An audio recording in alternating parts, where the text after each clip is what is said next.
The chat is always fucking wrong. Always. Hello, Tim. How are you in the chat? Nope. What's up, Nico? I forgot again, didn't I? I think it's Nico, right? Something that ends in an O. Hello. Remember when we talked about movies? Well, neither do I. But in an effort to kind of shortcut's the best way to put it. The list countdown videos that I've been doing have taken quite a lot of editing time and work from me, and those videos just don't get the attention that warrant the work that's going into them. This normally is a Patreon exclusive thing, this halfway mark list, but I'm just trying to gauge the interest on whether or not if I should even do this and kind of let it be a letterboxed only thing. Excuse me. So if you wouldn't mind, check out the link to the most recent from 2018, the list, the countdown from bottom to top is there. Let me know somehow that you'd like to see it. I know a couple of patrons have expressed that they're patronizing me explicitly to make sure that thing goes, but I need a little bit more than that. So if you like it, if you want to see more of it, thumbs, comments, shares, whatever. It's the video I did today. Nice drama-filled video, nearly doubled in just 12 hours. Doubled my best list video from 2018 video from this year. So I don't want to be a stickler. I love doing it. It's just perhaps I might scale down the production on it, which I don't want to do. I'd really love for it to be worthwhile, but sometimes there's things that are just essentially passion projects, and sometimes people don't want to look at other people's passion projects. So, tough pill to swallow. But if you do enjoy it, let me know in one way, shape, or form. A comment, a like, a share, going back and commenting, liking, sharing, the other stuff. That helps. I'm just at a point where I don't know if we're going to have the list 2019. And that's why this is wide open. This is normally a Patreon exclusive. So what I'm going to do is count down from what I've seen in 2019, which is 41 films so far. And I have 2 on deck. So I'm sticking to the tight schedule. If I did this in 3 or 4 days, the list could be about 44 or 45. But this is exactly 6 months today, or yesterday, the 1st through June 30th, 41 films, 41 2019 releases is what I saw. And I'm going to rank them as such. What's up, James Hester? Good morning. Dice rolling. A lovely way to start an ASMR stream. Yeah, I got it right this time. Ah, shit, I forgot what it was. Marco. Dino. No, not Dino. Franco. Shit. Marco? What's a movie? Good, excellent question. You should keep doing your list. They're awesome videos, but I understand they take a lot of work. Yeah, I'm trying to do something for everybody, but nobody's watching. Like, I like them. I know there's a handful of people that enjoy them. They're just not getting the attention that warrants putting that much effort in. I mean, if I can get them to, I'm not even saying 1,000 views, at a half 1,000. They're at 2 and change. Some of the better ones are at maybe close to 3, and some barely get 100. And that's a lot of work. I put a lot more work into the intro than warrants a 100 view video. I always look up your list of movies that I might not have seen that should be worth the watch, but I'm not everybody. I like it. I think Nico. I'm gonna shoot myself right here. No, it's fine. It's my fault. I'm terrible with names. Like if you watch me right after a movie, I'll describe a person by their attire, because I forget names. It doesn't matter in what outlet it is. I always forget names. I think I watched your 2018 countdown twice. Remember? Well, thank you, James. You're certainly doing your due diligence. So it's going to be they're going to be nine apiece because it's 41. I guess I could have done 10, 10, 10, 10, and then 1, but it's 8, 8, 8, 8, and then number 1 is last. But you'll see a bunch at the same time, which isn't normal for my list. I really like putting up the surprise. Wow, 12 of you at 2 o'clock on a Sunday. See, I just kind of tried to sneak this up there. But, so here we go. The bottom of the list thus far. I'm not saying any film is great. I'm not saying any film is terrible. This is my least favorite bunch of what I've seen so far in 2019. Granted, I haven't seen everything either, so there's going to be movies that's where the element of surprise comes in. Maybe there's something I have seen that's a little high in the list that you're waiting for. Maybe I haven't seen it and you're waiting for it in the top 10 or something. But here we go, 41 through 34. Yes, 34. So on the bottom, which you can watch Dino, Lindsay, and I do a live stream where we experienced that in real time. That was part of part of Ryan Chataway's marathon. There were a couple of guidelines. You had to watch a movie with at least 5 or below Rotten Tomatoes score. Lucretia at the time sat at 0. And we did a live stream. And I hate just completely siding with critics, but Lucretia really, aside from being tone deaf, there's just nothing to it. They're really, I don't know.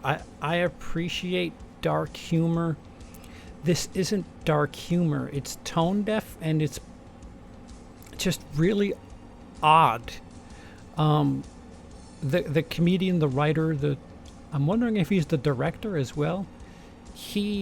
A lot of his humor sounds like cruise ship humor, although he's pretty touchy a subject here with what he's doing, essentially in Blackmouth. Nothing really good about this movie. You can watch it live and hear first-hand account of just how horrified we were watching a film that appears to be funded at the very least. I have no life. I see a notification that you're live. Yes, so many live streams, Zach. I'm trying to blend them all together so none of them make sense. Lucretia was a masterpiece. I'll never be able to forget it. Well, that makes one of us.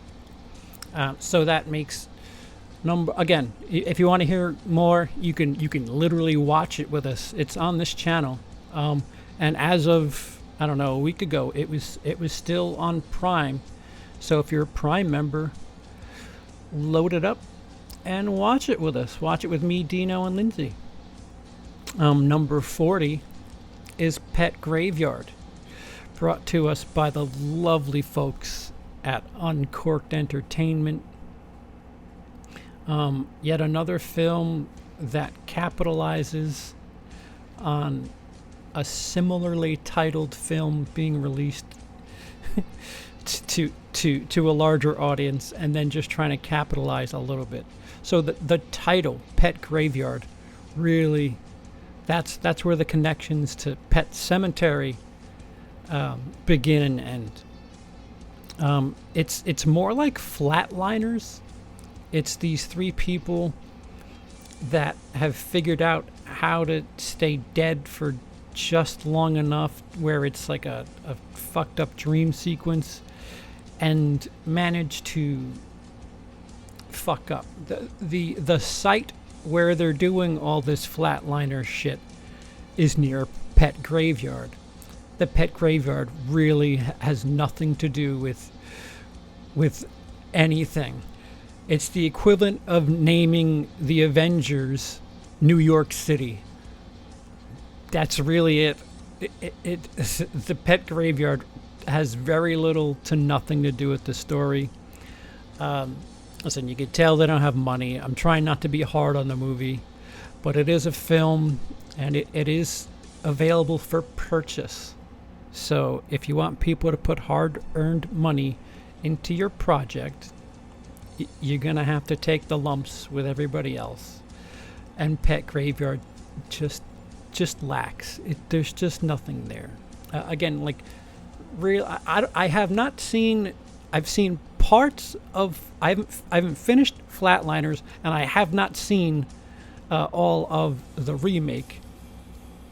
I would venture to say if you like that sort of story, perhaps start back there and then get adventurous and watch the Flatliners remake again, which I've seen teeny tiny parts of.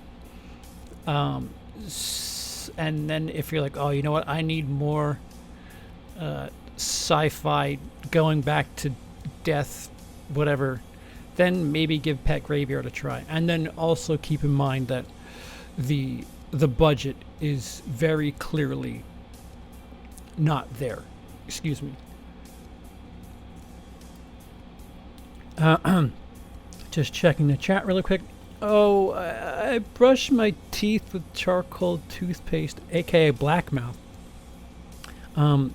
That's what I call it when I take my heroin, that black tar. Just hopping on the CP train, got addicted from watching all Scream streams. Well, thank you, Nico. I appreciate that. Don't get too much, cause I'm hard to shake.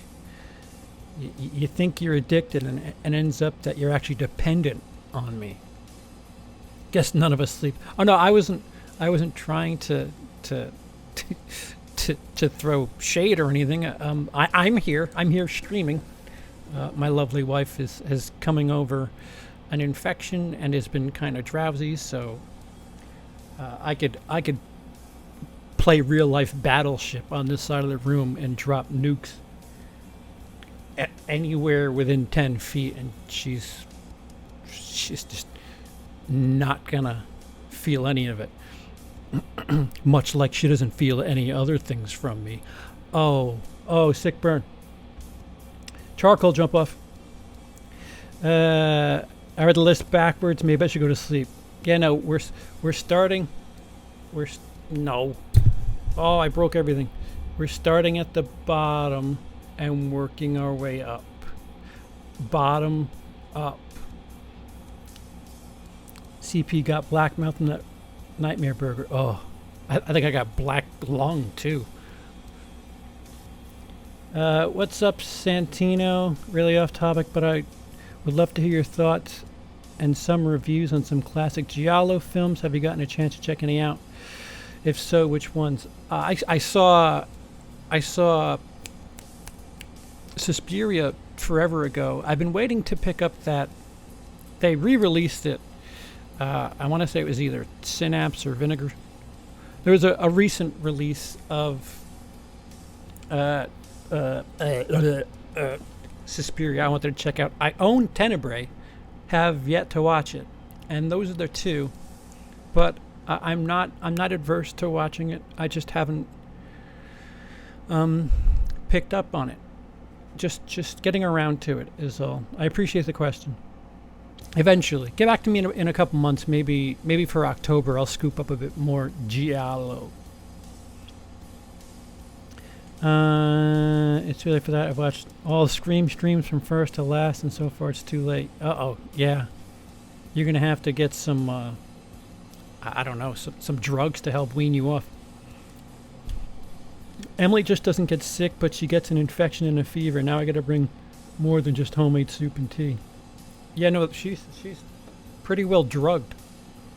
It's bullshit. She goes into the hospital and they let her leave the same day. I go in there and they take my gallbladder. Dicks. Yeah, get better, Emily, indeed. What's up, CP? Looking forward to another good video. What kind of off topic? Would like to talk Friday the 13th sometime. Yeah, hopefully there'll be news someday, but Never Hike Alone, there seems to be at least something there. Maybe a future for that, so cross your fingers. Started from the bottom, now we're here. Did I miss that reference? Okay. Watched Happiness Online on an online movie site the other night. What a fantastic movie to fall asleep to. Oh, that's a good bad movie. Those the first Scream streams are rough. That Zach dude is an ass. I don't know who you're talking about. There was a guy on the first Scream stream. His channel was Zach versus the Blu-ray Mountain. Cavern of Terror like literally killed him. So, you know, don't get going on the Zach versus the Blu-ray Mountain talk, because, you know, Cavern of Terror, he's a dark mofo. Did I visit the Galetas yet? What the fuck? It's a Spanish word. I don't know. Don't be dishing Lucretia's. It's a masterpiece. Okay, so what are we up to? We're up to 39, which is Miss Bala. I think it's worse for a movie to be boring and not really, like, it's not a new movie. It's something you've seen before. If I'm not mistaken, it's directed by Dollface, who directed Twilight. It is. Catherine Hardwicke directed Miss Bala. Not quite as Twilight Miss Bala is, but you know, go watch any other badass female in a lead movie where she's a badass. We seem to get a lot of these.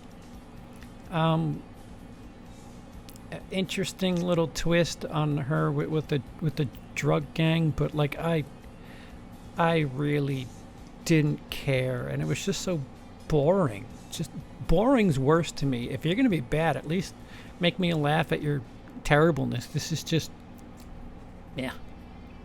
Which makes 38. Unicorn Store.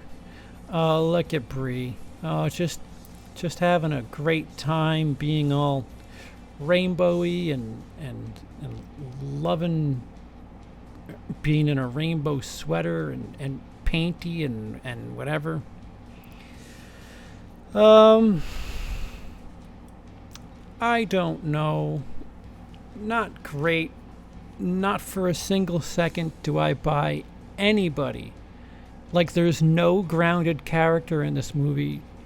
The thing about it is, she's told that if she wishes enough or believes enough that she's entitled to a unicorn.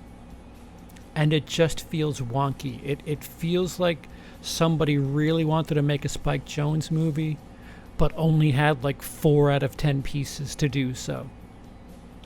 And again, the acting, I don't know if it's the acting or the direction, considering they all kind of came from the same place. A lot of it felt like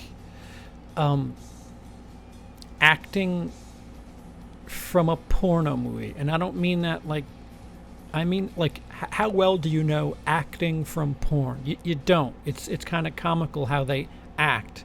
Now, take that. Now, just imagine a dream sequence in a porno. That's what the entire movie feels like as far as the acting prowess of everybody. I mean, Samuel Jackson included. You know, there's a bunch of weird shit going on. People aren't sure who to believe and who's sure. And there just isn't any... There's never this grounded moment where it's like, okay, this is the character the audience can relate to. It just doesn't happen. It's just fucking out there. Number 37 is Greta, which, again, boring. Kind of surprising when you factor in Neil Jordan directed it. Which Neil Jordan, what else have you directed? Interview with the Vampire, The Crying Game, In Dreams. I kind of dug In Dreams. Boring, really boring, and kind of paint by numbers when you consider the genre. Did unicorn donkey punch her anus? No. And like, that's the other thing about Unicorn Store. The payoff is just kind of I don't know what the message is for that movie, but it's really, really strange. The amount of things that go on in Unicorn Store. Greta, about a woman that traps people with a bunch of purses, and it's telegraphed so poorly. If you've watched that type of thriller, you're going to be bored. Emily and I, there was 2 or 3 times. This is how I know that Emily's watching way too many movies with me. She's getting a lot shorter a fuse lately, where she's like, "Can we go?" She said that 2 or 3 times in the last year, but I'm like, "Come on, man, what are we going to do?" Where it was warranted for 1517 of Paris, Greta was just, I mean, she has a point. You could have just written where it was going and what was going to happen. However, we stuck it out. And, not really worth it. Although it's out on home media, perhaps the viewing experience was tainted, but just bland, boring. Nothing about it. Then there's 36, which is Dark Phoenix, which used to be in the movie theaters. No, seriously, I think it's still in the theaters, but barely. This movie is just disappearing quickly, really quickly. And another movie that I mean, if you like The Last Stand, here you go. Here's another movie that's really kind of like it. Can't wait. Way to go out on top, Fox. It's just not good. It just really isn't good. What else can I say about it? Have I said something about? Well, this is supposed to be the abridged version of the list. If and when I do make the list for 2019, I'll try to cover a little bit more, especially if I somehow get a second viewing on it. Usually by this, halfway through the year, I'll get a second viewing. But Dark Phoenix is just cringy. There has been a stretch where the modern day social message has been pretty heavy in movies, and Dark Phoenix was bad to begin with. Weigh it down with some, you might as well call it ex-women line. No. 35, Isn't It Romantic?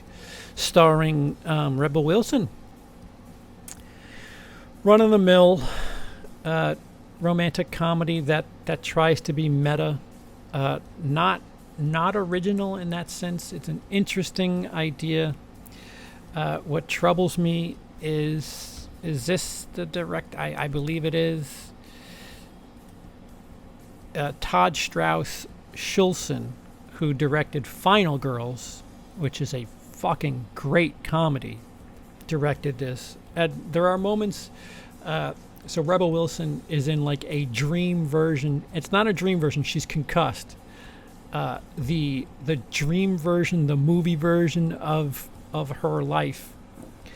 The color and the cinematography is just so different, and typically obnoxiously rom-com.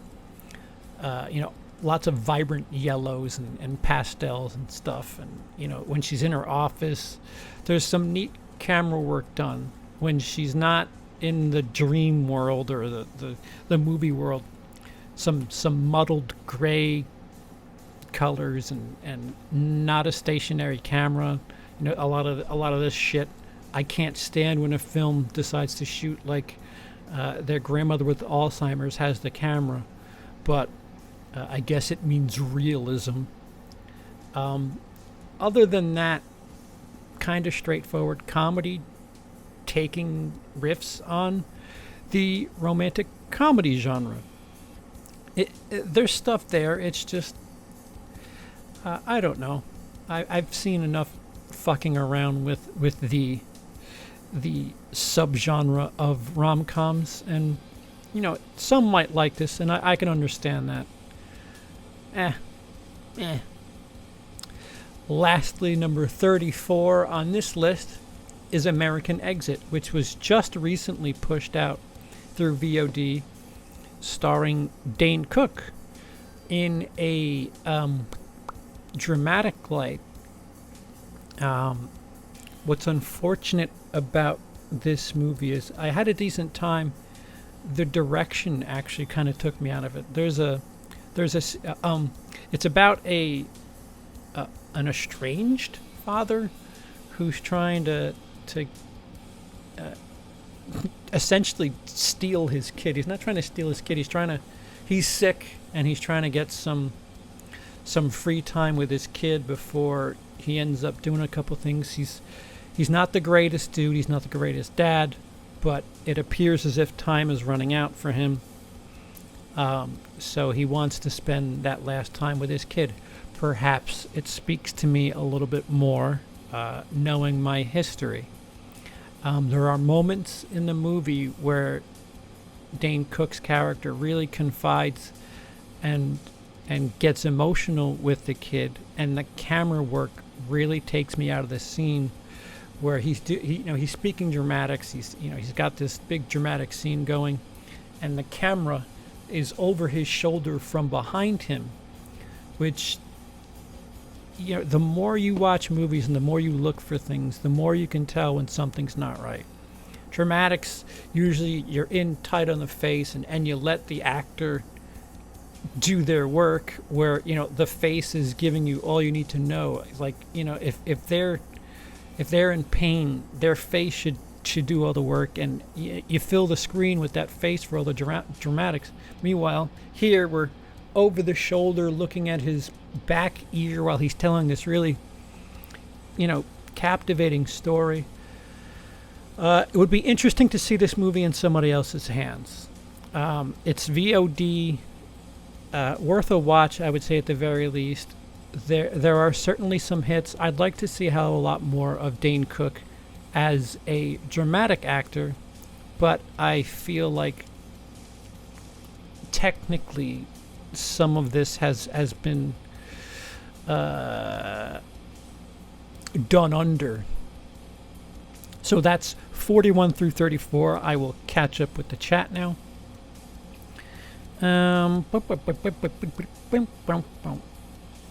Greta looked boring and predictable. I've seen the same movie 20 times. I think I've seen the same movie 30 times. Dark Phoenix isn't in theaters where I'm at. Yeah, it took that long. 2 weeks. 2 weeks. Didn't take that long. Truth be told. I look at Phoenix. I got a lot of hate, but I enjoy all the X-Men movies. I think Last Stand gets too much hate. That's fair. That's absolutely fair. Dark Phoenix at times feels like, the Last Stand cover band, which, it's just kind of going through the motions. Some of it is partially due to blowback from Game of Thrones ending hate. Really? All that and Sophie Turner, huh? Can't get into the X-Men movies. I don't know why. Logan was a masterpiece.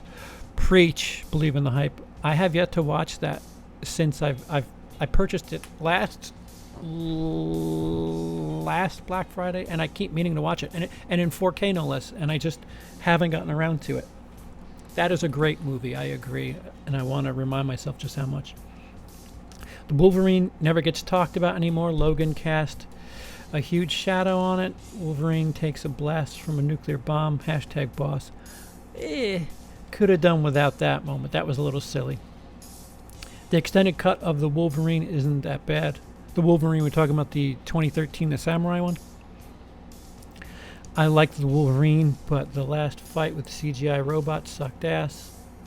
Wolverine is really great, like that one. I banged a Dark Phoenix named Great walking through the unicorn store looking for Miss Bala sweaters. Greta, see, you fucked up the joke.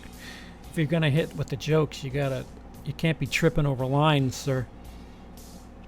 I think Apocalypse should have been the storyline in Days of Future Past, and then Dark Phoenix should have ended with Logan. She got that black mouth action. Indeed. Okay.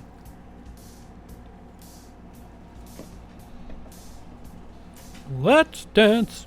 Can you hear that? I don't know if I got the music right yet, but I think I did. What are we up to? That was 41 through 34.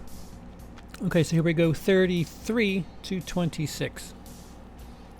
So number 33, we got the rim job. No, that is a Netflix movie titled Rim of the World that really wants you to think that it's the Goonies. Really wants you to think it's Stranger Things. It really wants to be an 80s comedy with young kids running around dealing with peril. And I'm sorry. It's a little too hammy, a little too silly. There's lines that those kids say that I'm sorry, I barely pick up the reference as somebody who's nearly 40. No fucking 12-year-old is gonna fucking talk about Alf like that. Sorry. Just not happening. If you're 10 or 11, 12, 13, you might think it's a funny time, although I don't think the references would make sense. So it's a bunch of kids who are at a camp and the world's going to shit. We're being invaded by aliens, and hijinks ensue. It's 3 parts comedy to 2 parts action, but the hokiness was a little too strong for me, a little too much, oddly enough. And I think the lack of believability is where I just couldn't get with the movie. There's certain points where, it's Ghostbusters 1984. They're horrified. There is a quick moment for a quip, but it's still while horrified. Rim of the World is just, hey, quippy. Oh, look, there's a fucking flying asteroid headed at us. Oh, that reminds me of my hemorrhoids. Blah, blah, blah. Those aren't real lines. I'm just paraphrasing for the sake of, yeah. Okay, so 32 is Men in Black International. This also falls under the, okay, everybody, okay, Hollywood, we get it. You think women are incredible. You want to make a point of such. Please stop shoehorning these lines into your films. Other than that, pretty paint by numbers, pretty pedestrian Men in Black movie. Nothing really jumps out about it. You look at the Men in Black franchise. Is there stuff in that franchise that really you can point your finger at? Other than the first one, is there stuff that happens in that franchise that is legendary and memorable? Because if you said yes to that, then perhaps Men in Black International is for you. But I'm really kind of meh on Men in Black, and this does not change things, especially when there's two moments where the men and women in black, and then if by queen you mean woman, no, No. Number 30. Wait.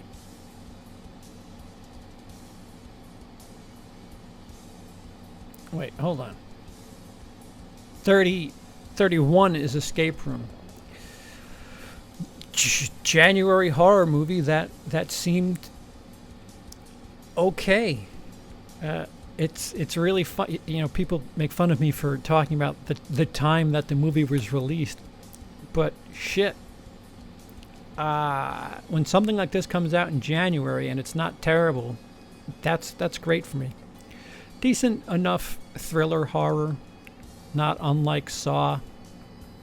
You know, their Saw, Exam, those type of movies. They have to figure things out before the escape room closes, which apparently there's escape rooms like that in real life. Obviously, you don't die yet, but it was a decent enough time.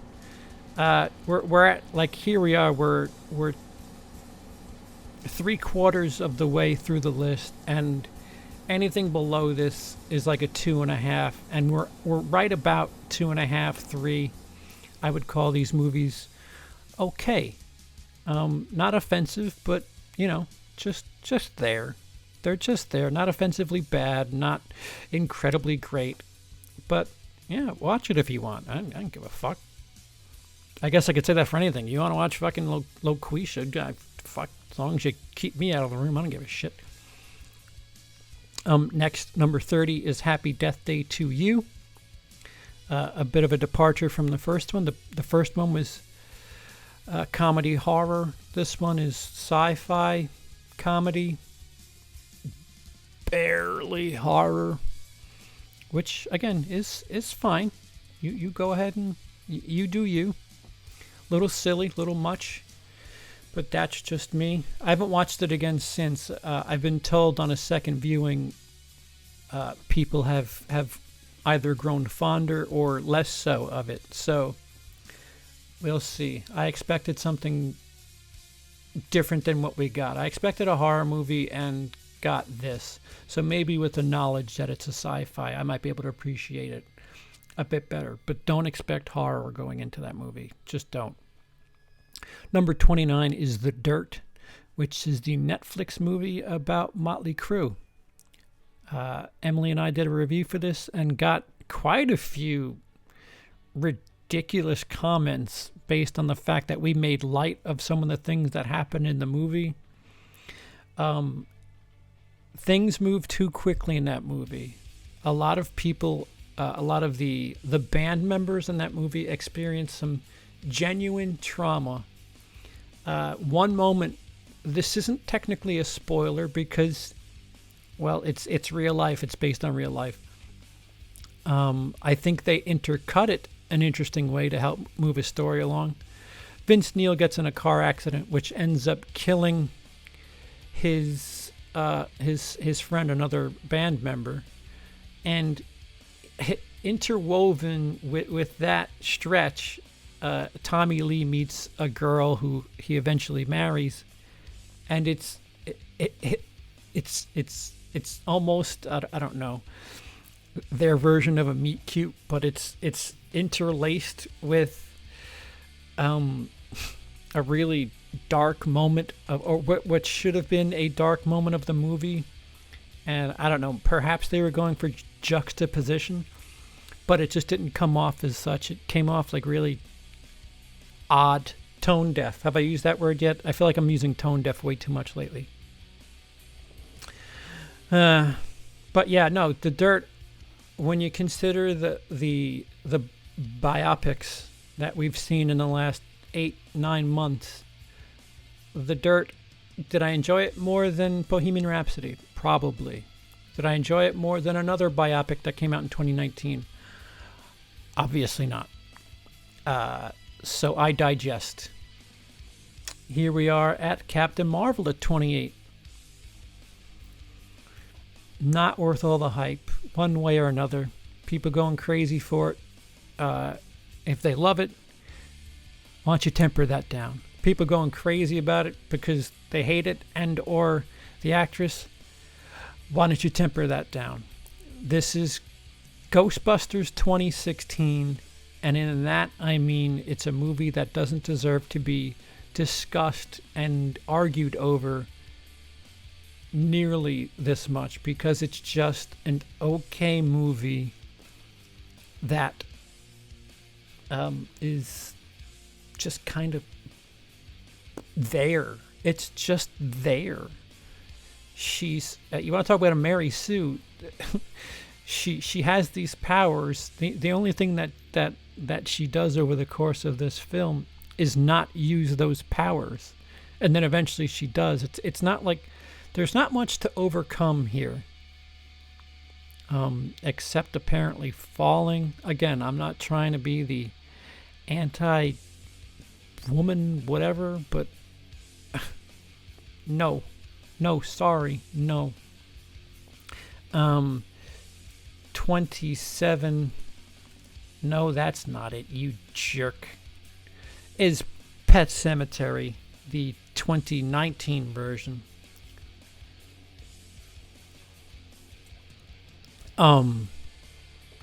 Yeah. I think I'll probably re-get to this list. I sincerely doubt this movie will be this high by this time in January, because yikes. I haven't seen it again since I think it's about to be released on home media. And Pet Sematary 2019 had potential. There's stuff there that would have been really neat. I'll just watch I don't like it when people say things like, well, I'll just watch the original because fuck that movie. I'm not saying fuck this movie. I'm just saying if I want something like that, I'm just going to watch the original. There's not enough here to warrant a lot. Sure, they do a switcheroo, which they ruined in the marketing. But other than that, it's not that good. I think we're at 3-star territory here. Which again, give me time. I would be sincerely shocked if well, actually, we're still in the bottom half. What are we? We're about 6 away from the halfway mark. I like it less than I like it, Pet Sematary, but we're at about a 3-star on Letterboxd here. And lastly, on this portion, 26, is The Inventor, which is about that woman who it's a HBO documentary about a woman who revolutionized how people get their blood work done. She created some tech that was that was besides the point. What it was she was doing, she fucked over a lot of people and manipulated it quite a bit. Let me see if I can get the synopsis. With a magical new invention that promised to revolutionize blood testing. See, I did have it. Elizabeth Holmes became the world's youngest self-made billionaire, heralded as the next Steve Jobs. Then, overnight, her $10 billion company dissolved. The rise and fall of Theranos is a window into the psychology of fraud. Yeah, so it's a movie about snake oil sale. I don't know if it was snake oil so much as it was a pyramid scheme. But that does it for this portion.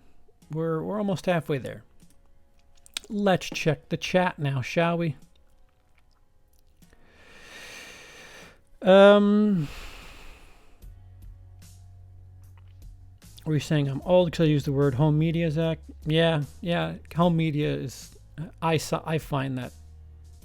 Classic Emily. What'd I do? What did she do? Happy Death Day and Happy Death Day to you are absolute trash in my opinion. I hate the kills, characters, cheap plots, and most of all, it's not that funny or scary. Yeah, that's my old opinion of it. I'm curious to see what happens when I watch it again. Haven't seen Dirt yet. I don't know. None of the actors look like actual band members. Machine Gun Kelly is an actor. Come on. Yeah. If they can act, they can act. That's the best thing I can say about it. I had fun with Happy Death Day.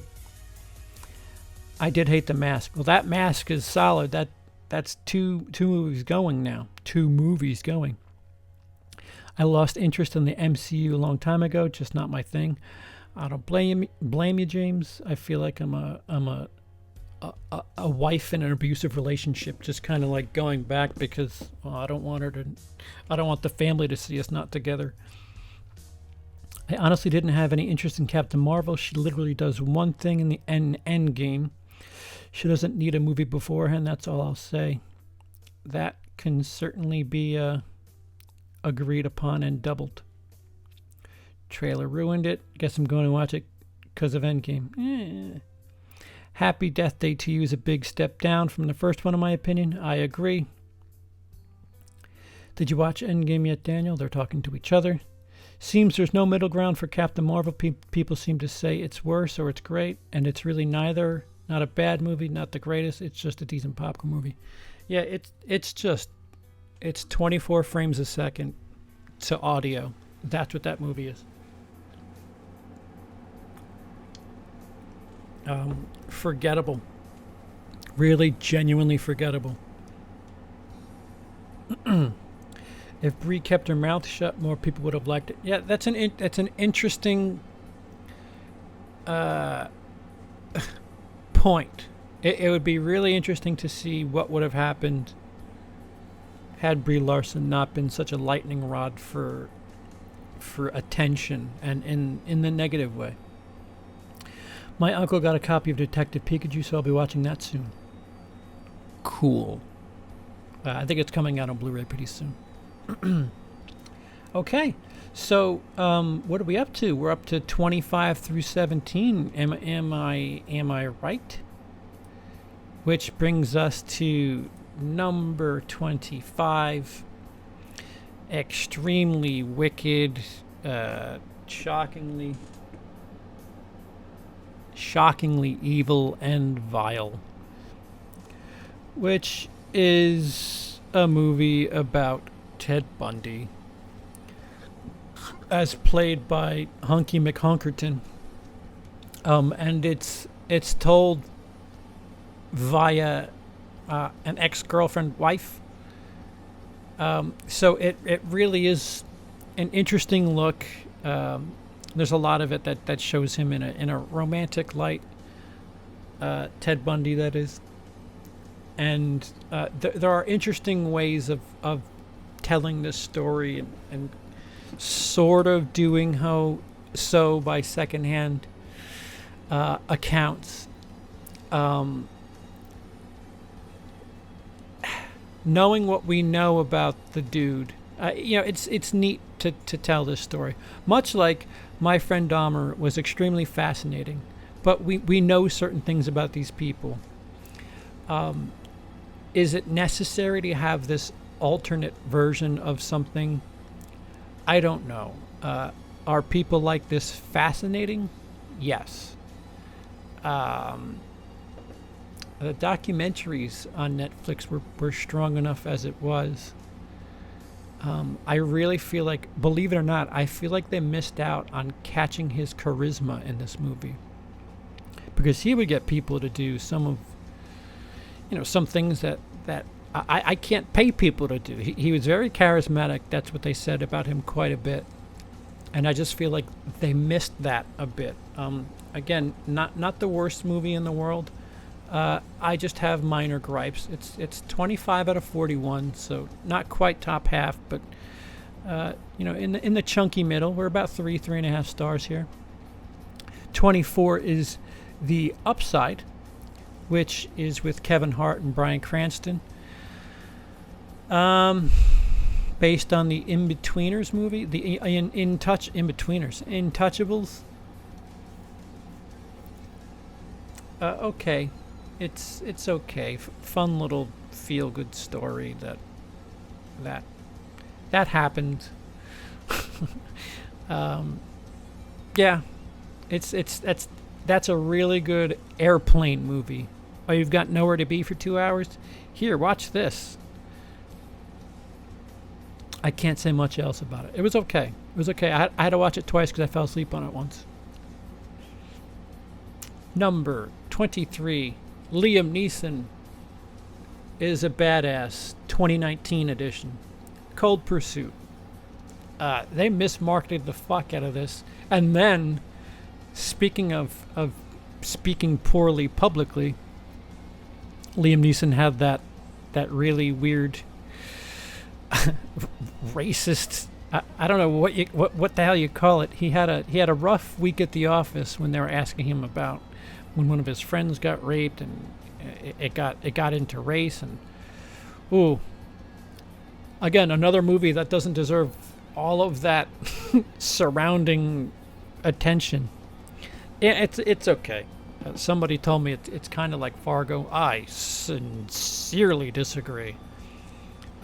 Dark humor, a little flashy, a lot of people dying, and Liam Neeson, who's a snowplow guy, somehow knows how to kill people as a snowplow man. It's not the worst Liam Neeson. I mean, clearly, I had Liam Neeson in a tube last year. That was pretty low for me, so maybe this was a nice rebound for me. Not the greatest thing in the world. I had an okay time. It's on my list of 4Ks I'm waiting to be on sale, hopefully for Black Friday. I encourage myself to check it out again and hope to enjoy it. Mindless Saturday afternoon, let me watch things explode movie. I don't think things explode that much. It's just people getting fucked up. 22 is Brightburn.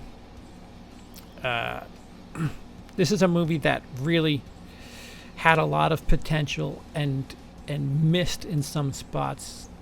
They really could have gone over the edge with the turmoil that the kid is going through. I mean, the movie is, there's metaphors for him going through puberty and stuff like that. A lot of subtext to that.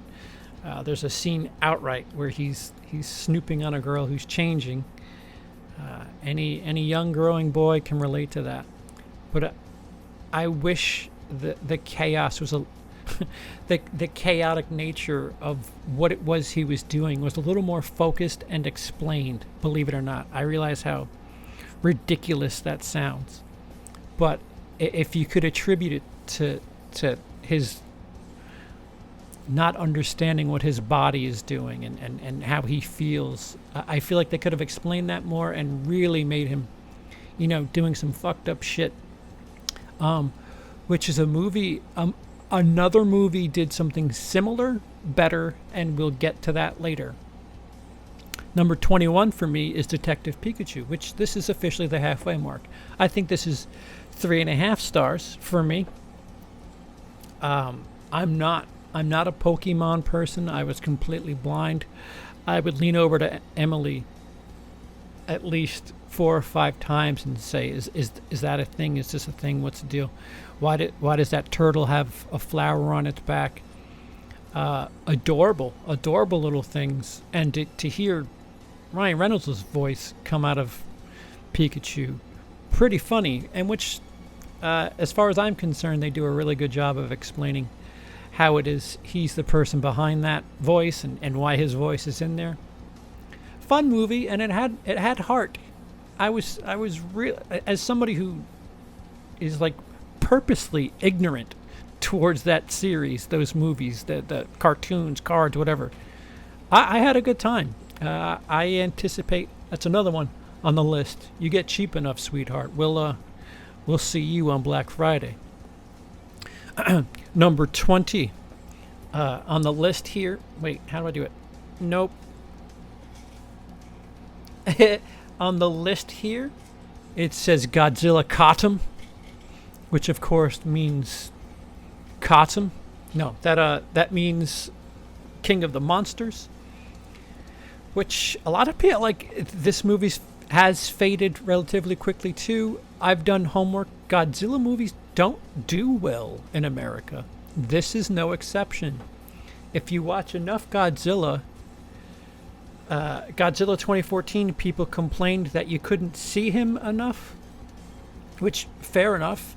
If that's your complaint for 2014, do I have a movie for you titled Godzilla King of the Monsters. And there's lots of it here. Lots of monsters, lots of crazy fucking giant shit killing each other. The one thing that I really feel like they perfected well with this movie, characters are kind of shit. Let's get that out of the way. Characters are kind of shit. So what? I don't fucking care about characters in a movie where giant lizards and fucking moths are killing each other. Sorry, I'm gonna let some of my normal gripes fall to the side here. The scope in which this movie's presented is fucking awesome. When you have giant monsters like that are like running across a city, it sure as fuck beats the days of a dude in a rubber suit just jumping up and down with a cardboard building that all looked the same next to him. They did a really nice job of making you believe that these giant beings were just wrecking shit in major cities, and I'm all for it. I actually kind of went on a Godzilla kick after that. Richard from Patreon sent me Shin Godzilla, which I appreciate. Told me to watch that for a different take on. I said 2014. I liked the drawn out nature, the tension that the movie built, bringing us to eventually seeing him. And 2016 Shin Godzilla is more about like how a government would deal with Godzilla, and a lot of drawn out red tape and paperwork, and it's pretty good. I'm kind of getting a soft spot for Godzilla movies because there are different flavors of Godzilla if you look for it. And then there's Godzilla 1998, so I don't know where to put that during all this. Number 19 is Aladdin. Man, I wanted to hate this. Like, I genuinely wanted to hate this and didn't. Will Smith is not Robin Williams. There's an easy thing to say. He doesn't try to be. That's great. This is a different Aladdin, and it shouldn't have had to be your childhood Aladdin, and it's fine. They did one or two comic takes that were probably from the original, but I'm sincerely okay with what they did and the different routes they took. They had a couple of different gags here, considering it was CGI and not cartoons. What's up, Felix? How are you? Are you back yet? Are you in place? I'll get to that in a second once I'm done with Brexit. But yeah, Aladdin. It's fun when you go into a movie wanting to hate it and leave being like, wow, that was quite good, thank you. Aladdin. If I have a gripe, Jafar is a little uncinematic, just kind of plain. His snake staff has more character than he does. What do you call it? A staff? Whatever the fuck that giant snake staff, pole. I don't know what you call it, but that pole of his had more charisma. Hey, no, but Aladdin, I had a good time with. Should maintain. I mean, unless the second half of the year is just a lot of 4-star movies, Aladdin will probably stick around and be in my top half of 2019. In case you haven't noticed, we're in the top half now. Number 18 is Brexit. starring Benedict Cumberbatch, Benedict Bungaldatch, which is an HBO film about the beginnings of Brexit. I don't know how else to explain this. It's a movie full of people arguing over politics and the red tape. Speaking of Shin Godzilla, there's a lot of red tape behind the scenes trying to figure out how they can set up Brexit and not really thinking about what it'll mean for the country. And as we sit here today, Brexit still hasn't happened, so it's fun to see it told in that dramatic light, unrealistic. So that is 25 through 18. Right? Yes. 25 through 18. I shall catch up with this shit. Brightburn was alright. Aladdin and Dead Don't Die are my two worst picks of 2019 so far. Worst picks? Wow. Wow. The original documentary about Bundy's way creepier and way more interesting than this. Just the Zac Efron effect. Yeah, that's fair. It's funny. I'm primarily a classic movie guy, so I won't see most of these movies for another 20 or 30 years. Yeah, when they get their infamy or fame. That fame, if you could hear the music, that's totally fits. Like, I like Brightburn. Brightburn was all right. I'd rather watch Brightburn any day rather than Aladdin. Somebody wants us to know that they don't like Aladdin. I enjoyed the kills and acting. Also loved the design for the kids' costume. In Aladdin? I'm kidding, I know. I didn't expect much and really liked it more than I thought I would. Shit, now I'm mixing up everything. Brightburn. Yeah, Brightburn has potential for me. There's a couple parts where I wish they went further. Godzilla was fun, but could have been better still. I agree, but I was okay with, like, the major gripes. I'm not even trying with some of that shit. All right, so the character sucked. Are you telling me that you wanted to see 11 running around on top of buildings and saving the day? We get it. We get it. It's a B movie that has a massive stage that it's going on. Godzilla was fun, but could have been. Yep. I'm fed up with monster movies. Same thing with superhero movies. I'm certainly fed up with superhero movies, but I'll be watching Spider-Man this week. Thought Brightburn was really predictable but solid, very gun-inspired. It should be written by his brother and cousin. Thought Pam's ex was awesome as a dad. Or the deaf guy from Replacements, yes. You don't go to a Godzilla movie expecting a plot line. Exactly. I want to see, in today's day and age where people just want to see shit blow up, you would think Godzilla, fuck. Big fucking lizard blowing shit up, just destroying your towns. Is that not fun? I actually preferred not seeing Godzilla as much. It made more intense and realistic when you did see him. Just had a problem with how they edited it in the 2014 film. I understand that. I've heard that. I enjoyed 2014. Shin Godzilla is amazing. I did quite enjoy Shin Godzilla too. Thank you once again, Richard. The lack of good characters and plot is the reason why I don't watch Godzilla movies. Don't. Godzilla is terrifying in Shin Godzilla. Yeah, he goes through multiple stages of Godzilla-dom. Going to watch Godzilla and pissed off or upset about character development is like watching a porn and being pissed on. Makes no sense. Yeah, I do tend to watch porno and get pissed off about the set design, so what do I know? No, you are wrong. No, you are wrong. Will Smith's movie was horrible. What, Aladdin? I'm in Saskatoon, Saskatchewan. You're already across the border, huh? That's awesome. Well, good luck, Felix. We're thinking of you.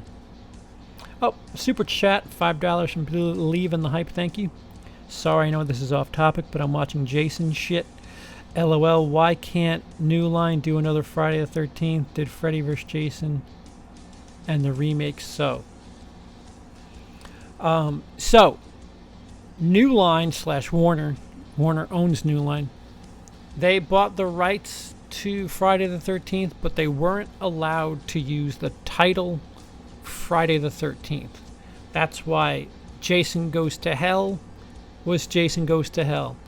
That's why Jason X was Jason X. That's why Freddy vs. Jason was not Friday the 13th, blah. If you notice, they're all not titled Friday the 13th Part 9, Friday the 13th Part 10, Friday the 13th side plot. Then, in 2009, Paramount and Warner worked together to get something done where they can both make a little geish with the name Friday the 13th. And ever since then, the full rights have been been ping-ponged back and forth, and now two folks are fighting over the payouts and who the creator is and this, that, and the other. Sean Cunningham's being a little greedy. Victor Miller has taken a little while. He wasn't able to file this complaint properly until after a certain amount of time had passed, and that passed, and now he's just trying to go after his money as the creator of Jason. They really need to fix it because they're losing money. But the reason you don't see Friday the 13th, 9, 10, Freddy vs. Jason, because they weren't legally they weren't allowed to use the title Friday the 13th. It was you can have the characters, but Friday the 13th is ours. So it was like a 80% loan. You could have all this, just not the name. I hope that explained it. I know someone who did their very own Brexit all for hearts. Oh yeah, Emily did it. I imported an Emily. I think Extremely Wicked gets wrongly hated because people didn't know the point of view the movie's going on. Yeah, that's fair. Don't sell me a movie based on Ted Bundy when you're not gonna do that stuff. Yeah, a little bait and switch is fine, but don't be so heavy about it. I'd like to see an A24 make Friday the 13th or Nightmare on Elm Street movie. Hold your breath on that one. Really like that opening scene, Jason Goes to Hell. I agree. So New Line could do it, just can't use Friday the 13th title. I don't think that's the case anymore. I think that was part of the deal back then. It was like a partial sign off. I mean, I can get the information. I have the book somewhere. It's weird. It's weird how that happened. The horror community would probably hate something like that because the horror community always seems to hate films like Hereditary and The Witch. All right. Careful there, speaking out of turn. Currently waiting for the horror fans to hate Midsommar. Have you seen it? Any hoozle. I think we're at the top 10 now, aren't we? I think we're at the top 10, kids. Are we not? No, we're not. Liar. I'm a liar. I'm a big fucking liar. So, number... Why does that keep wanting to show up? Number 17 is Checkered Ninja, which is a Danish animated film. Dennis told me to check this out a couple of times. And only recently was I able to finally soak it up. It's fucking funny. It is an animated movie. The animation's a little... Listen, you're not getting Pixar here. You're not even getting I don't know. Was it DreamWorks Animation? Animation could be better. That also could be due to the fact that this movie was Danish and now is redubbed for English. But there's some. It reminds me of a kids' movie from the 80s if they had the animating capabilities. Little doll ninja gets possessed, and he needs help finding his so there's a little kid who comes across a little possessed ninja. It's a little toy doll. It's a ninja, and he's in this little kid's backpack, and they help each other because the kid's a bit of a wimp, and the little checkered ninja tries to help the kid overcome some adversity and uses the kid to help him reach his goals. It's a nice little buddy movie with a kid and his little talking doll. But it's funny, and it feels like something that they wouldn't have problems showing to young teens in the 80s because shit, there's stuff that was rated PG in the 80s that was kind of out there. Not exactly a movie for little kids or people who are ultra sensitive about things, but really a fun time. Got to get past the mouths not matching the animation. The animation's not the greatest thing in the world, but the story itself carries it, and it's fun. I had quite a bit of fun with this movie. Number 16 is Ma, another quite surprising movie. Woman hanging out with a bunch of teenagers and getting them drunk and giving them a place to hang out. But her story's a little bit deeper than just, being a bad lady letting kids hang out at her place. And that's kind of a spoiler, but when you find out what it is she's doing and why she's doing it, it's an extra little layer to that movie that makes it that much more enjoyable, I'll say. 15 is Leaving Neverland, which is the Michael Jackson sexual accuser documentary that was on HBO, multiple parts. Tough to get through. Certainly tough to get through. Fascinating to see the footage that they had for this stuff. A story that certainly needs to be told. Yep. Good movie. Really, really good movie. Well-made movie. Story that needs to be told. Whether or not it gets the debate going on who's wrong, who's right, what should be said, what shouldn't. I don't have the brain capacity to even venture that far. But Living Netherland, 15. 14, Shazam, also known as Shazam. I had a good time with this. Again, when you subvert the typical comic book movie tropes and play with it a little bit, I'm a bit more open to the experience. And Shazam essentially is big. It's big, except instead of becoming he does become a grown-up. He just has superpowers, and he says words that make him a superpower. It's a fun time, God damn it. Little kid who has powers to be a superhero, and his mouth is like, just imagine Big. I can't do this enough. Big in a superhero environment. It's nothing incredibly fresh. It's not a movie that you're like, oh my God, this is completely original. But for the superhero genre, cool. And for DC, fuck, have some fun. Good job. Good job, DC. Look, you're having fun. Number 13 is Glass. Nice ending to the Unbreakable trilogy. Not my favorite in that series. The more I think about it, the more I think it might be my least favorite of Unbreakable, split and glass, but that's not saying anything either.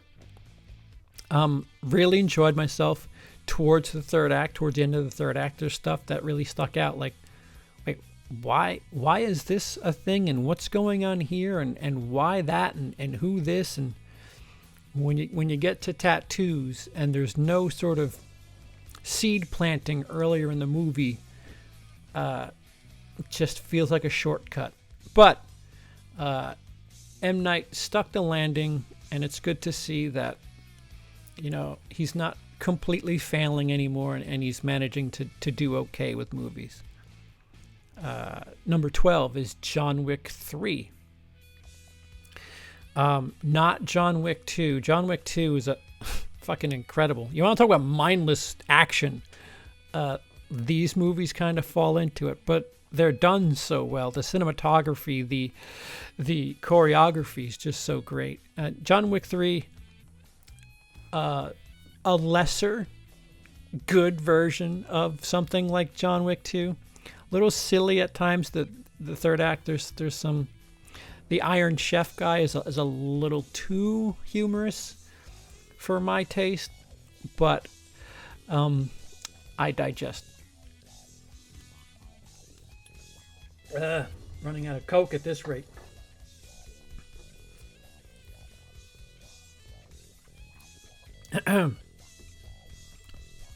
So, number 11 just missed the top 10. That is 2019's Child's Play, which probably was lower before I saw it again, but we watched it a second time, and I dig it. I really enjoy the story. Not many kills. It's not your traditional slasher. And then when I read that they weren't allowed to copy anything from the MGM, the Universal held Child's Play. They couldn't emulate any of the kills. Well, shit. Well, good job on doing some new shit while having that restriction. The more I hear about things surrounding this movie, the more it makes me appreciate the movie more. Fucked up tech that you actually end up feeling bad for. And what was the movie that I wanted to compare this to earlier? There was a movie I was leading into with this, and I totally forgot. Brightburn. Brightburn, Child's Play does the torment between the character, the doll, much better than Brightburn does with their lead character. And that's kind of troubling, that you have this much malfunction, torment, misunderstanding with our lead doll than you do from the Brightburn character. I'm really excited to see where this falls. I don't know if it's going to be top 10 by the year's end, but on a this might have been like 8-9 spots lower on my first watch, but it's really growing for me. And of course, number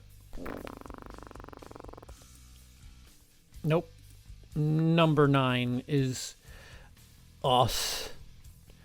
Another movie that probably grew for me on a second watch. There's a lot more. Like, is it Jordan Peele's greatest piece? No. But is there more to this than a run-of-the-mill horror movie? Yes, there's a lot going on here. Some of it isn't paid off, sure. But there's quite a bit to unpack with this movie, and how great is it that a mainstream horror has this much extra to it? Like, you could just take it as, that's crazy. They have doppelgangers and they're gonna kill them. Or you could look into some stuff, and watching the special features, there's a lot of stuff is going on in that movie that is intentional. And do I think Jordan Peele is the next greatest thing ever in the history of ever? No. but I'm really curious to see what he's got coming up because, he's not just mailing it in, and that's more than exciting. So that's 10. We're crossing into the top 10. Oh boy. Back to the chat. Back to the chickadee chat. How dare you have Child's Play at 11? Mancini hates you. He will sue you. He might thank me. It could be higher for me. So you're welcome there, non-Mancini. Smear campaign. MJ is innocent. I never said one way or another what he was. 2019 is looking pretty good. Still got It 2 coming. That's going to be a heavy hitter. Then there's this space movie in December, which I'm really excited for. Once Upon a Time in Hollywood caught my current highest anticipated movie of the year, next to Joker. Yeah, 2019's, there's still like a fistful of movies that are really anticipatable. Maybe a full 10 movies that I'm kind of jacked up about. It Follows was a good one too. It Follows.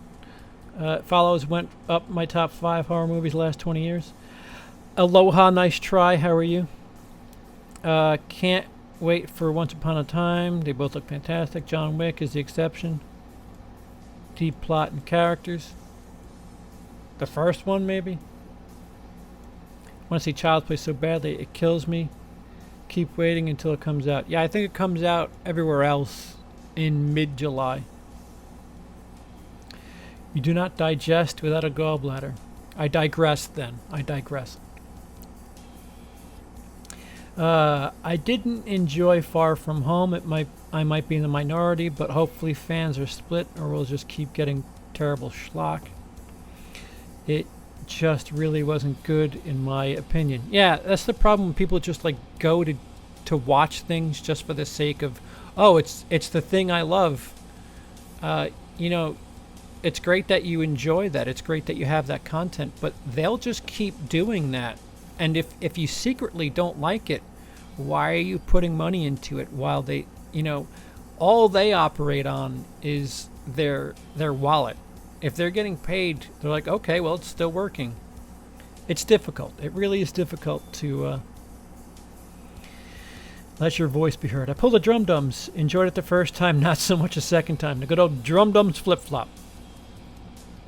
Is Ma worth watching? Haven't seen it. I would watch it. I enjoyed it. Brightburn was great. I just wish they hadn't spoiled the whole thing in the trailer. Really ruined it for me. Yes. Ma is like 13 terrible scenes from 13 completely different movies sewn together. Really? I'm going to have to rewatch that based on that description. I thought the discovery of what Ma was and why she's doing certain things was interesting. It helped the story along for me. Had a blast with John Wick Chapter 3. Thought it was better than the second personally, but first always be my favorite. Yep. Us is another movie horror fans seem to hate. Okay, get off the pedestal there, Slipcover King. Talking down on horror fans. Oh well then. A fucking pencil. Us was decent, extremely overrated in my opinion. Agree. I enjoyed Get Out more. After seeing the trailers for Shazam, I was skeptical, but a surprise. I really enjoyed it. Also, 2019's Child's Play is awesome to me and doesn't deserve the hate. Some are giving it. I agree. That whole Mancini Alliance thing is fucking bonkers.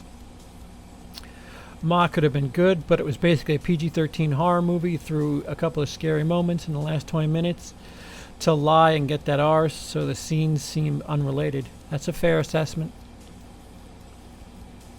Ready or Not looks good. Looks like a fucked up version of Hide and Seek. Sure. I'm excited about The Irishman. I am with you. I hope it's great too. I loved Us. I'm sure Us loved you too. We loved they. Okay, so here we go. 9-1 so far. We're only 6 full months into the year. 9-1. and that's in my way. So 9 is Trap the Devil, which is a really fucking, it's a good mindfuck movie where a character has the devil locked up in a cabinet or a basement. I don't remember what door that is in the kitchen area there. And throughout the movie, you're not entirely sure of who you believe and who is right. It's not exactly a horror movie. It's just a great movie about a descent into madness and and somebody's not credibility, but just the descent into somebody's mental well-being and where do you draw the line with understanding and believing somebody. Really, again, don't expect a horror movie. You're not going to get 55 kills every 30 seconds. It's a descent into madness is the best way I can put it. Number 8 is Dragged Across Concrete, which, full disclosure, the let me see what else he's got here. S. Craig Zoller, Bone Tomahawk, I like quite a bit. Brawl in Cell Block 99, I can kind of do without. I can say this with absolute certainty, absolute confidence. Dragged Across Concrete, all of his movies can be about 20 minutes shorter. He takes his time. Dragged Across Concrete is good enough. The movie's real. I mean, obviously, we're in the top 10 here. Will it be in my top 10 at year's end? That's a tough one. But I had a decent time. If it were shorter, perhaps it would be higher. Number 7, Fighting with My Family. Here's a movie that talks about a female overcoming odds and doesn't break you over the fucking head about it. It's about female wrestler Paige, who fights her way to become the champion of the wrestling world, and it's presented in a very Rocky-like fashion, for as close as you can do for predetermined wrestling. They are athletes. There's a lot to what they do, and Fighting with My Family is such a perfect blend of comedy and sports. Like it really feels like a female wrestling version of Rocky, and I could not enjoy it. Well, I guess I could enjoy it more, but not by much. Number 6 is Toy Story 4. Hey, Pixar making great movies. What else do I have to say? It's not quite as good as 3, but that's 3 is really, really good. There's some stuff that's really deep there. I've seen character studies on Forky that I think are fun to go down that rabbit hole to see where people lie in that discussion. It's interesting. It's interesting that, and another movie where there are these social debates and topics to discuss that are embedded. They're subtext. They're not all right out there in the open. Good story, probably unnecessary, but Pixar doing Pixar. Number 5 is Booksmart. This year's version of what was it? Superbad. Funny comedy, smart comedy about high school kids. Seeing shit like this makes me feel like, yeah, maybe I'm not that old. And then a line will come up and they'll reference something, and I'm like, nope, I could not. They'll kick me out of this party for being the fucking oldie dweeb dude. But it does. It has hints of things we all remember in high school. Really good time. I don't know if it's 99 on Rotten Tomatoes good, but good job all around. The one strange thing that I thought was the thing I thought was strange, objectification of females. Still, granted, it's done so in a female light. A lesbian objectifies a female, but maybe you need that. Like, maybe it's just something you need in a movie like this. You're not going to objectify some crank. Although, in Cock Blockers, also known as just Blockers, they talked about crank, cock, the eggplant, in the same way you would hear young boys talk about tats. But I digest. Really good movie. I had a good time, laughed, enjoyed the ride they were on. A couple moments genuinely surprised me. Next, number 4 is Fire, which is a documentary, one of many documentaries about the Fire Fest, which fucking fascinating. Fascinating what the story is behind that, and just how much money people have to piss away for status. It's kind of comical when you think about what you're doing to buy groceries this week, and to just see the amount of money being pissed away on fucking what essentially was a picture in a paper. Really fascinating story about how these people decided to sell an idea, a picture, and never really followed through on it. And boy, did people pay lots for that idea. I suggest at least looking at the trailer and seeing if it catches your interest, because it's fascinating. Just absolutely fascinating. Number 3, the movie that's absolutely surprised me this year is Lords of Chaos, which is the biopic that I love of the last couple, what are we at, 18 months now or so? I love it way more than Bohemian Rhapsody. Love it way more than The Dirt. Love it way more than fucking Star is Born, even though that's not really a true story. This story is about a bunch of interesting characters. They don't focus on the music. You're aware of the type of music they make, but the characters and what it is they're trying to do to have status and fans and to fit in, it screams so much of adolescence and the stupid shit that we do to puff out our chest and to look a certain way, and it's just so well achieved. Lords of Chaos, I've watched it twice now, and brilliant job. I really I'm shocked at how much I enjoyed that movie. Which leaves number 2 at Triple Frontier, another quite shocking movie. If you do action well enough, I'm on board.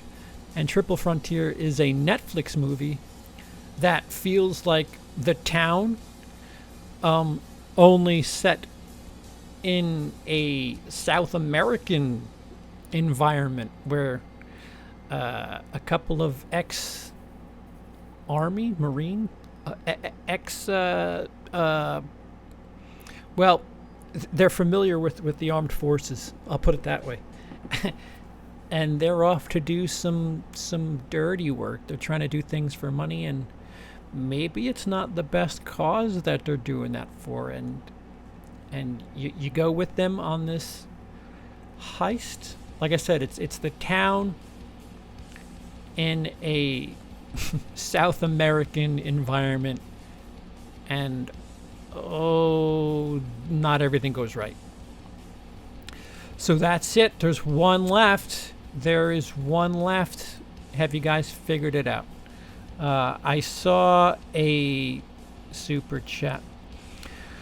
What's up, Gary Boyce? How are you? Lords of Chaos Top 3. Yay! I just state how I see it. Not trying to look down on anybody. Lots of movies I love that people hate. Like Aladdin. Blah, blah, blah, blah, blah, blah, blah, blah. Lords of Chaos was so fucked up. I'll agree with that there. Believe in the high $5 in the super chat. Thank you. Do movie studios look at money more or bad reviews? Because I know movies that make good money but terrible reviews, then that's the end. It depends. Transformers does not get good reviews, but it makes bank. And oh, does China like that movie. So it really depends. If they're going to make... Unfortunately, movies is a business. They're not really concerned with what you feel. If 55 million people hate a movie and paid $20 each to see it, they're going to give you a sequel.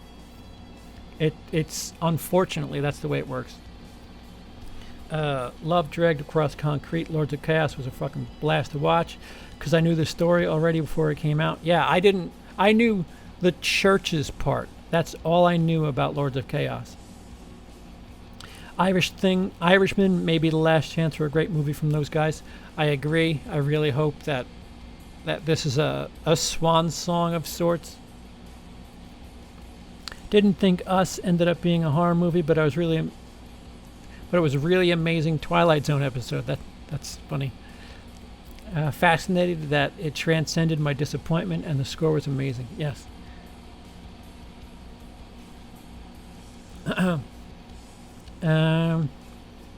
I'm glad you have Triple Frontier at 2. Very underrated movie. People don't talk about it enough. I hope to talk about it further in January. About to watch the original Town, That Dreaded Sundown, one of the last 3 movies I have to check off. Then I've seen every horror movie referenced in Scream. That's neat. My title is wrong? What is my title? Oh. Too late now. No wonder I had so many viewers.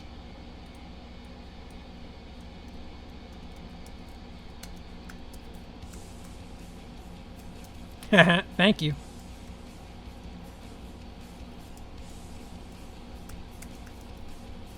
You guys were here expecting some dirt. Alright, so I think I changed it. And then I misspelled it. Look at that.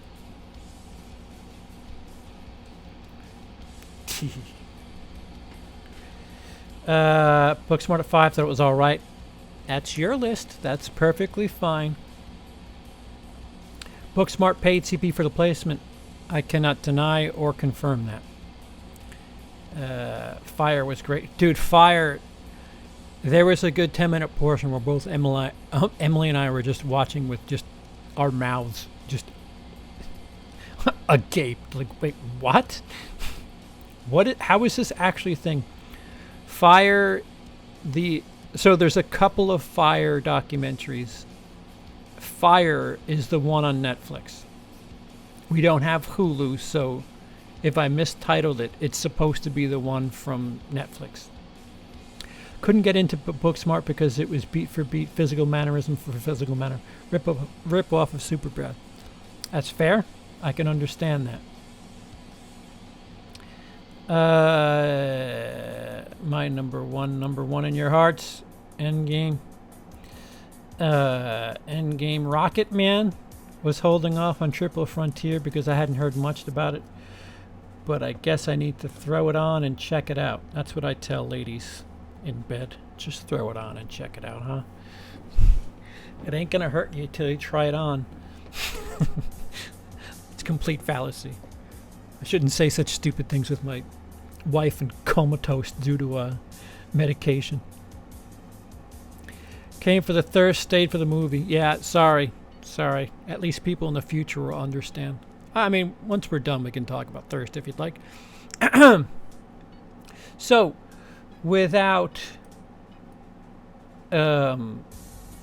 further ado, number 1 is the Avengers.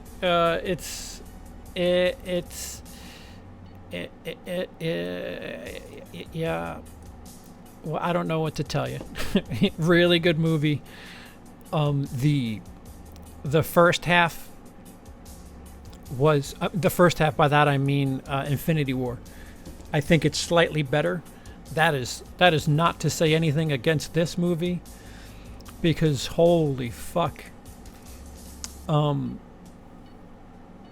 there's like three separate solid emotions for this movie, and they're achieved really well. That first 45 minutes or an hour or so of just dealing with the aftermath of, oh, half of life is gone. How are we ever gonna just exist? There's a scene that not many people give credit for. I'm waiting for access to footage of this movie because I do want to do a one marvelous scene for this scene, as Joseph Lionel, patron, has asked me to do. I refuse to do any other movie because I'm a bit of a baby. But the moment where Captain America is in like this session where it's this support group, just trying to help people, whatever, in the aftermath of everything. I felt like, seeing that this is a dude who's being a superhero in regular life, in things where he doesn't need to be, breaking bridges and whatever. This is what a true superhero is, and I thought it was a beautiful touch. And of course, the rest of the movie is fantastic. Again, a couple of but a brilliant ending. All they needed to do was stick the landing, especially with the lead-in from Infinity War. And holy fuck, did they ever. But that is my number one as of right now. Avengers Endgame. So for what the fuck? For relativity's sake, by this point, every year that I've done this for Patreon, 0 times has the number one film in the halfway mark been my number one film at year's end. Although I got pretty close. Last year, Mission Impossible Fallout, I only saw like a month or two after doing this, and that was my favorite. But every year, my number one at the halfway mark sometimes won't even crack the top 5. I don't know what that says about the movies that come out towards the end of the year or what, but that is it. As of right now, Avengers Endgame at number 1. I can understand if you all want to disown me. We all have opinions. I can't explain to you why mine are like that. But that's all. They're just opinions, and they change. We're all different. Nobody's going to be exactly the same. If we were, that'd be weird. That'd be its own Twilight Zone episode. And that's it. Again, if you enjoy this, just let me know somehow, whether it be through a comment, a like, sharing it. I don't know how else to tell you this. It's a series. And if you haven't seen the original produced version of the list, I believe the playlist is down below. It's a little more produced, a little more zhuzhy, a bit prettier to look at. I may or may not do that. It's kind of hinging on the response I get, because it is fun to do. I do have fun putting that together, making that list, and putting the production behind it. It's just whether or not I should be devoting that much time to something that just isn't getting attention. I'm not threatening anybody with the future of my series. I just need to get an inventory of what's worthwhile, and if people actually give a shit. I'm not saying anybody doesn't. It's just not getting the attention that I feel garners that much work. So if you enjoyed it, by all means, let me know somehow. Comment, like, share, go back on the other stuff, and hey, I really like what you did here, or I don't like what you did here. You can go ahead and focus more on pissing off other YouTubers now. Thank you. So let's get to the chat now, huh? Now that I've had a misleading title for what, 80% of the video? No, not Endgame. Good Lord, not Endgame. Was holding off on Triple Frontier. Oh, no, I read that. If I had a top 41 worst of 2019, Endgame would be my one. Really? That bad for you, huh? Fair enough. Fair enough. What's up, Sandra? Man, I guess Captain Marvel is where I would say that. But Endgame is a much huger disappointment. Well, disappointments shouldn't really count in a certain degree. I mean, if we're going on disappointments, Pet Sematary for me, I was really hoping that was going to be good. Pet Sematary would be really low if we're basing it on disappointment. Happy Death Day to You wasn't a major disappointment. It's not that I'm mad. I'm just disappointed. And on the flip side, Aladdin would be way higher because I expected nothing from that and was actually quite pleased. Child's Play 2019. Oh, I was afraid to watch that, but had a really good time. A Triple Frontier could be a product of me being like, wow, I really enjoyed this. Let me put this at the top of the list. Hey, what's up, Dice? Oh, Dice, did you pick the green splatter with the red blood? I think that was the best look, personally. That's just my humble. Sandra, Dice probably knows she's beautiful. You don't need to tell her that. Don't make me go off on my own comment section. We don't have to talk about each other's looks in here. God knows I've gotten in enough trouble for that in the last 13 hours or so. I say so in jest and in kindness, Sandra. The space movie in December, and it could get up there. Yeah, no, the space movie in December. I liked Last Jedi. We'll start by saying that. Rise of Skywalker just needs to not be an absolute disaster, and I think I'm going to have a good time this winter. It could be a disaster, but I'm okay with Last Jedi. If they just end the story and do it somehow the way they did Force Awakens, I'm a happy Star Wars fan. Not getting too excited, but it'll be nice. It'll be nice to have another trilogy closed up. I'm excited. It too. Getting another Terminator. Yeah. I think Midsommar. Love your list, CP. Thanks for the work. Thank you, Nico.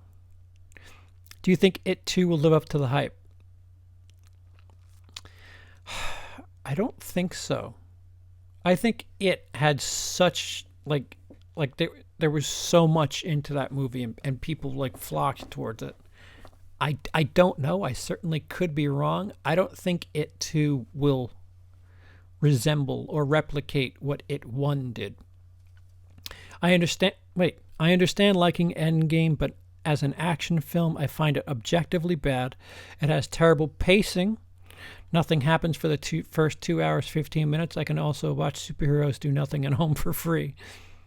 I don't think it was 2 hours and 15 minutes of nothing. There were 3 separate movies. So if you watched, I can't wait to do this myself, to watch, what's the first one? What are you called? What are you called movie? Infinity War and Endgame. If you watch them together, I think it fits better. The pacing's more interesting. That first hour of Endgame is just dealing with, I mean, if you think about it, how fucked up, how hungover would we be if half of life was gone? I think they gave the right amount of breathing room to this shit. Everybody's gone.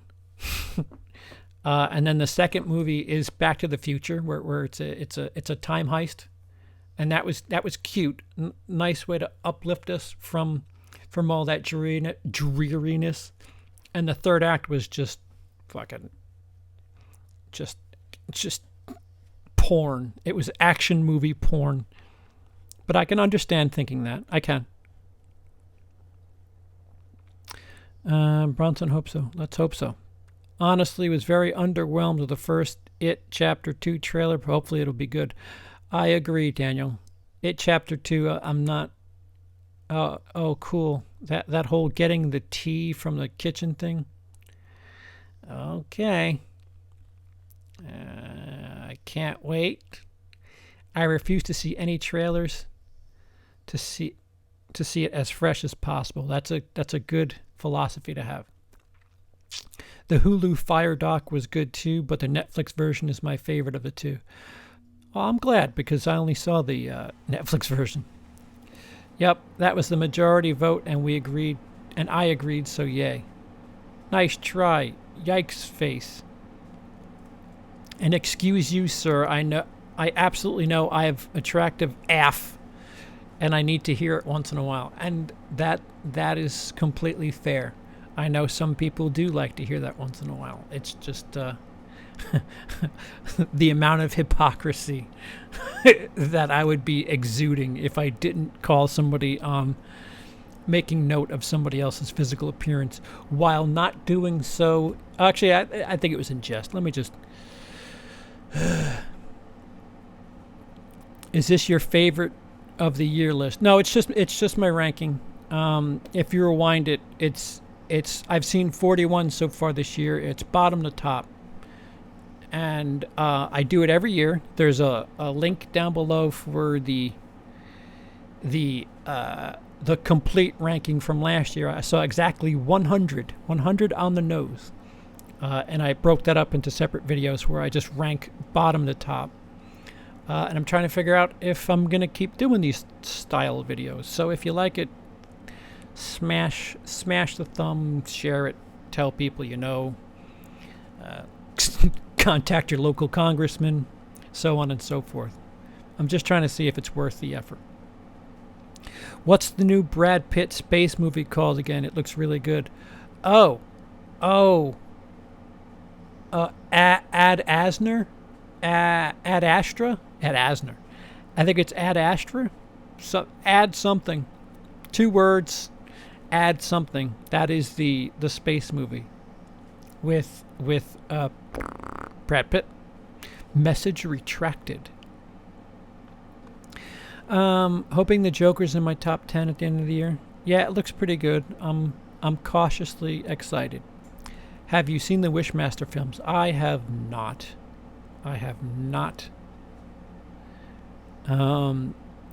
Do I get booed and thrown off a cliff if I admit that I don't like Star Wars? No, you don't.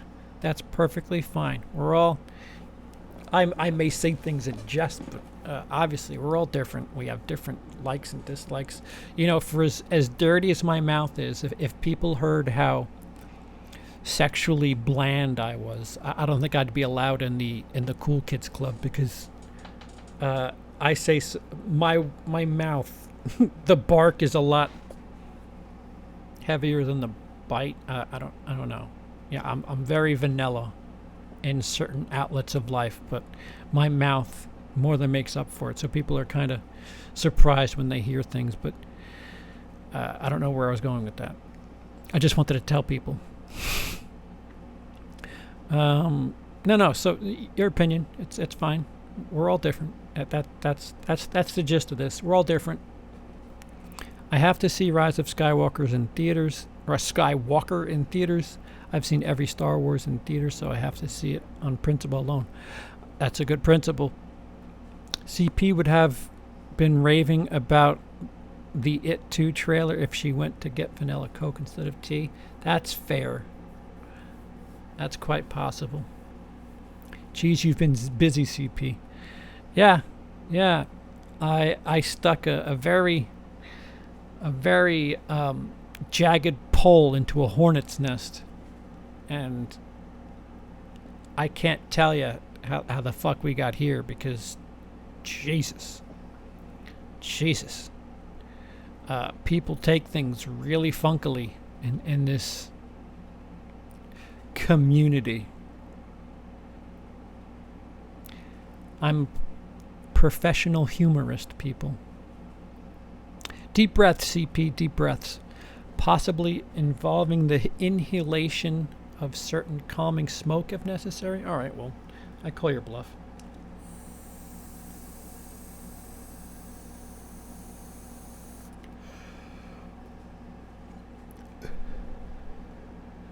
Nothing in it. Tastes like watermelon, though. Ed Astra, that's it. Yes. I feel like Endgame actively avoided fights. I could easily write a fight scene into every scene of that time heist. In fact, the movie kept setting up fight scenes and nothing would happen, like Hail Hydra. I think they were having fun for a fair portion of it. But, again, those are your gripes. That's perfectly fair. Bland sex life. Sit down, non-virgin. Non-virgin. Well, just... Wait, what?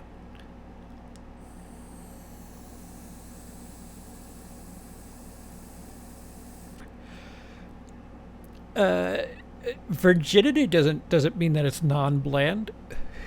You could be quite adventurous, yet still virginous. Virginality means nothing when it comes to bland.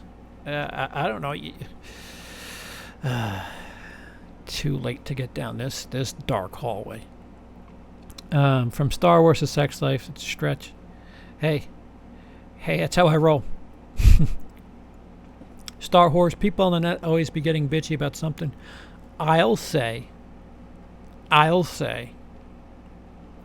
that's okay, CP. I still think you're a funny, sexy replica. Yeah. The fact that somebody gets called a replica, what was it? Chocolate Barbie replica something. That is an okay thing to say, but me pointing out the absurdity of those statements, I'm the asshole. I don't know how to life anymore. Like sincerely, I have no idea. Yeah, but that was the list. 2 hours, Jesus. The list for the first half of the year, January through June, 1st through 30th. I appreciate you guys checking in, even though I'm assuming some of you guys expected some more drama, but stay tuned. You'll probably get much more. Who knows how this plays out. We'll see you tomorrow for show business. Once again, thank you so much to Believe in the Hype twice for the $5 super chats. Again, if you enjoy the list series, there's a link down below for the most recent videos. Just let me know somehow. Links, comments, likes, comments, sharing, something. Just trying to take inventory of what I could be doing, what I should be doing, what I should be putting my time into. But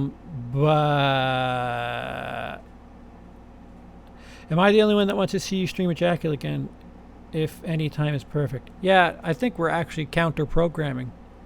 That's not completely out of the realm. It's possible. Wishmaster movies. Okay, good night, guys. See you all on the show business, or then we'll see you on the flip side.